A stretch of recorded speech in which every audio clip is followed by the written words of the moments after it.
Hey everyone, how's it going? I've been to Sydney! I went there for the Supernova Pop Culture Expo and it was really fun. I had such a great time. I met a whole bunch of new people.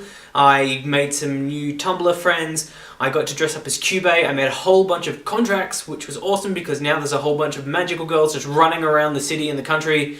I met Christine Cabanos and Christina V, who are two of the voice actresses, not only for Puella Magi Medoko Magica, but also for Squid Girl and K-On! And a whole bunch of other really cool anime. It was just an absolutely incredible weekend. I got to stuff myself with ramen like 8 times, and it was amazing. But that is really not what I'm here to talk about today. No. You see, I read a book! Yes, I know, that's right, how amazing. Somebody who likes geeky things read a book. The book that I read was The Perks of Being a Wallflower. I picked it up because basically I was waiting at Central for like an hour and got really bored of checking things on my phone because it was about to run out of batteries.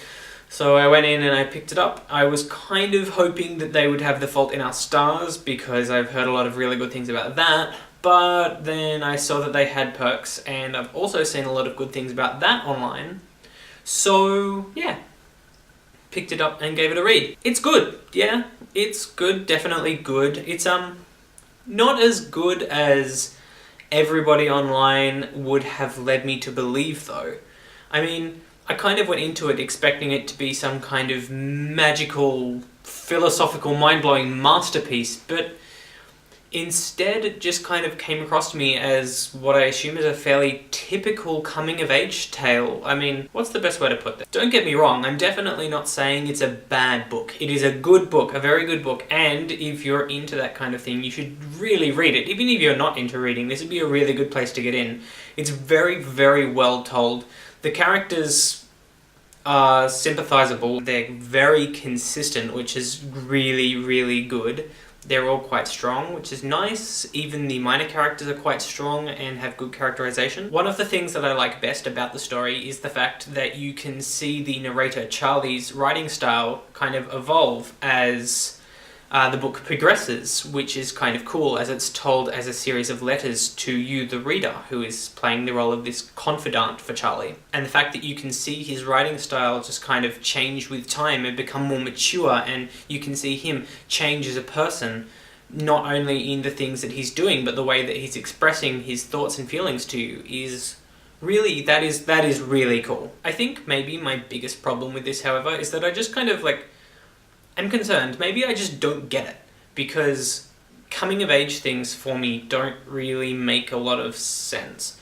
It's not an experience that I personally went through, and so I'm kind of left wondering if this is typical, or if this is, you know, something that's actually quite extreme and that kind of thing. There are a lot of things that Charlie goes through in the book and that the other characters go through in the book that I didn't experience as a teenager, and some of them I still haven't experienced now, and I am almost 30.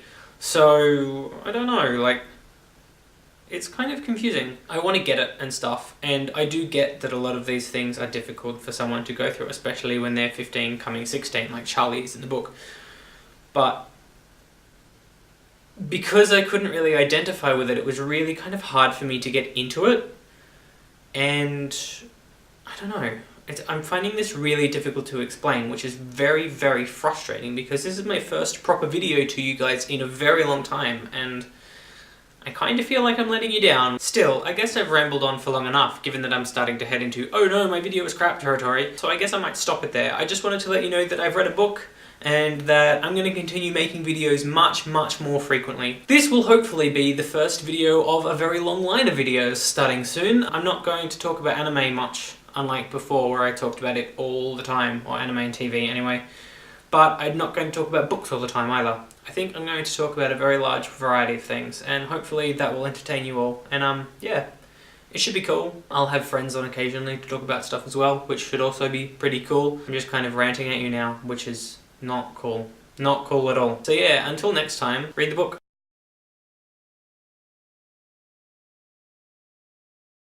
Or watch the movie. Watching the movie is okay too. I want to close this now by saying that there is nothing wrong with not being able to read the book. If you can't read the book, then you should just watch the movie, because there's nothing shameful in not having the patience, time, or energy to read a book.